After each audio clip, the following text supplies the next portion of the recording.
بسم الله والصلاة والسلام على رسول الله. السلام عليكم ورحمة الله وبركاته. ازيكم يا اجمل متابعين؟ عاملين ايه؟ يا رب تكونوا بخير. النهاردة ان شاء الله بإذن الله زي ما انتوا شايفين كده معانا صدر فرخة. هنعمل منه النهاردة بإذن الله ناجتس او بانيه الشركات، ناجتس فراخ او بانيه الشركات. طريقة سهلة جدا وبسيطة جدا وموفرة جدا جدا.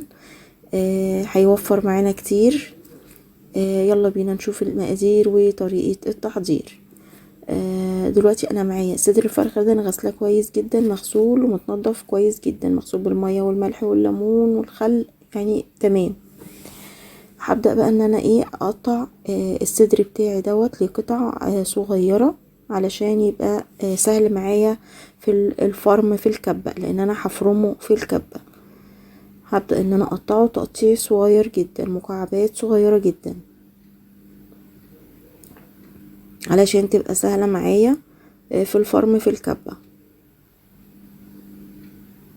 الطريقة بإذن الله هتعجبكم جدا جدا، موفرة جدا، حاجة نظيفة من البيت وبإيديكي، عارفة انتي عاملاها ازاي، غير ما بتشتريها من بره خالص.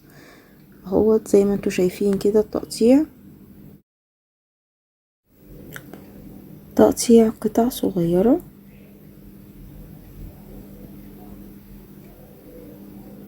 خلاص كده انا خلصت اهو الشكل اللي انتوا شايفينه ده. هبدأ ان انا اجيب الكبة بتاعتي، بس قبل ما افرم الصدور هطحن الكريسبي بتاعي، الكفر اللي هو هيبقى الكفر الخارجي، تمام. فبس عشان خاطر هستخدم الكبة، فمغسلهاش بقى مرتين، لا هتبقى غسلة واحدة بس للكبة. فهبدأ ان انا افرم الكريسبي الاول واركنه على جنب، تمام. يعني هفرمه هطحنه طحن كده، ولا اللي هو ناعم قوي ولا هو اللي هو الخشن قوي، تمام. يبقى فيه خشونة شوية كده معايا. انا هطحنه وهركنه على جنب اهو زي ما انتوا شايفين كده، لان هو بيبقى مخرز. طبعا الكريسبي ده بيبقى موجود عند العطار بالكيلو، تمام يا جماعة. بيبقى موجود عند العطار، اللي مش عارف بيتباع فين بيبقى موجود عند العطار. دلوقتي بقى هبدأ افرم الصدر بتاع الفرخة. افرمي صدر الفرخة ده كويس، ما تخليش فيه قطع، لا يبقى كله الفرم بتاعه كله فرم ناعم، تمام. علشان الناجتس بتاعنا يبقى كويس ويبقى تمام معانا. يتأكدي ان الفرم كويس. افتحي كده زي ما انا عملت كده الكبة، ونزلي الجناب علشان كل الصدر يبقى مفروم فرمة واحدة، يبقى كلها الفرمة بتاعته بتبقى واحدة، مفيش حاجة تخينة وحاجة رفيعة.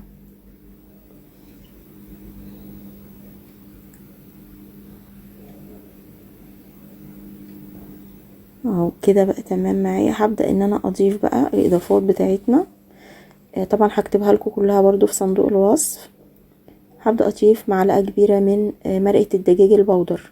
مرقة دجاج بودر دي موجودة برضو عند العطار، موجودة عند العطار، في سايبة وفيها اكياس اللي هي الشركات، براحتك اللي تحبيه هاتيه، تمام.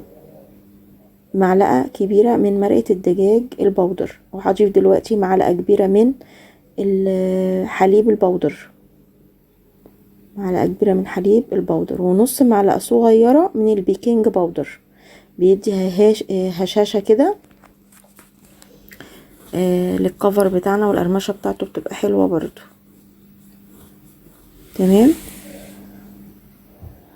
ودلوقتي هضيف كوباية من الفيجيتار، فيجيتار اللي هو الفيجيتار المطحون الناعم، فيجيتار بقسماط، بس ده فيجيتار فيه التوابل بتاعته، ومرقة الدجاج طبعا فيها التوابل بتاعتها، فانا مش هحط توابل تاني داخل صدر الفرخة، هكتفي بالتوابل المحطوطه عشان ما يبقاش ايه التوابل اوفر فيه. لا انا عايزه ايه توابله برضو تبقى حلوه ومعقوله، فانا مش هحط اي ولا حتى ملح ايه هحط ملح حتى جواه، لان برضو بيبقى فيه ملح في مرقه الدجاج وملح في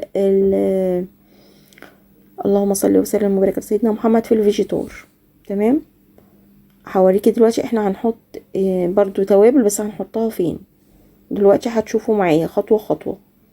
دلوقتي كده انا خلصت خلاص الفرم بتاعي، هبدأ ان انا اشكل. عشان اشكل طبعا هي كده العجينة بتاعة الصدر بتلزق، تبقى بتلزق معاكي، ما تقلقيش خالص. بمعلقة زيت في البولة اللي جنبي ديت حاطه فيها معلقة زيت، دهنت ايدي منها اهو زي ما انتوا شايفين، وبدأت ان انا اشكل. طبعا التشكيل زي ما انت عايزة، معلقة الزيت دي بتدهني بيها ايدك، خلاص الدنيا بقت عادي، بتسحبي وبتشكلي عادي جدا. بتشكلي بقى زي ما انت عايزة الشكل اللي انت حباه بالحجم اللي انت حباه. عايزاها مربعة، عايزاها مدورة، عايزاها بالشكل البيضاوي بشكل الناجتس اللي بيتباع بره اهو. انا عملتها كده بشكل الناجتس اللي بيتباع من بره، وعملت ولا هي الكبيرة ولا هي الصغيرة، الحجم بتاعها حلو جدا، حجم وسط. والحجم الوسط دوت طبعا عمل معايا كمية كويسة جدا اهوت. دي كده اول طبقة في الصينية. طبعا انا كنت فردة في الصينية كيس تفريز فتحاه.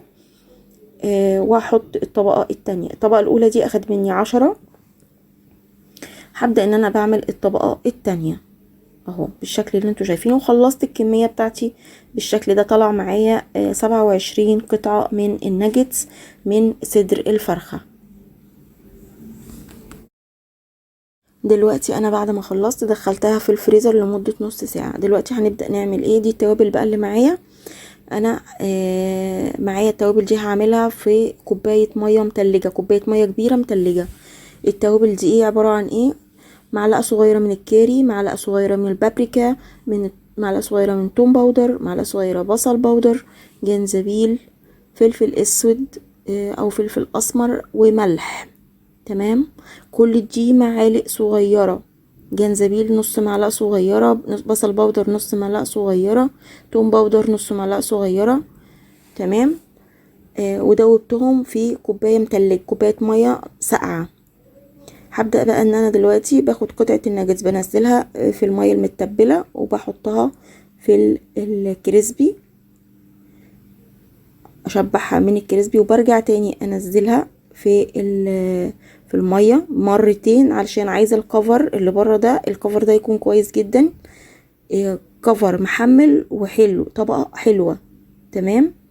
الايد اللي بستخدم بيها الكريسبي ما بستخدمش بيها في المية، ايد في المية وايد في الكريسبي علشان ما تبوظيش الكريسبي.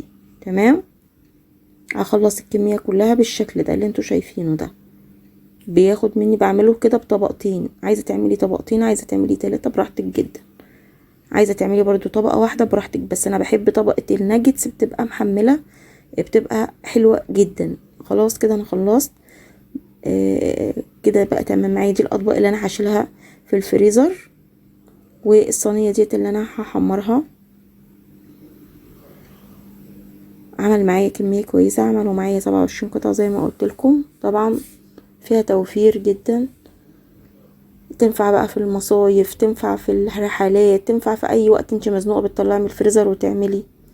دلوقتي انا حطيت الطاسه بتاعتي على النار، وهبدا ان انا احمر الناجتس بتاعي.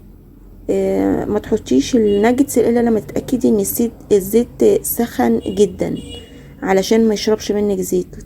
تمام. يكون الزيت خلاص داخل على درجه الغليان بمعنى اصح، يديكي نتيجة كويسة جدا وحلوة جدا. انا خلصت بقى معايا بالشكل دوت. طبعا وجبت كاتشب لان الناجتس ما يحلاش غير بالكاتشب. اتمنى الوصفة تعجبكم، واتمنى لاول مرة يشوف قناتي يعمل اشتراك في القناة ويفعل زر الجرس علشان يوصلوا مني كل جديد، وما تنسونيش في اللايك. عايزة اقول لكم ان الطبقة كانت حلوة جدا ومستوي وجميل، وطبقة الكفر من بره حلوة. زي ما قلت لكم اعملوها طبقتين عشان تبقى حلوة معاكم اهوت بالشكل ده. اهوت بصوا جميل جدا ومستوي وتحفة وريحته جميلة جدا. أتمنى الوصفة تعجبكم. في رعاية الله، والسلام عليكم ورحمة الله.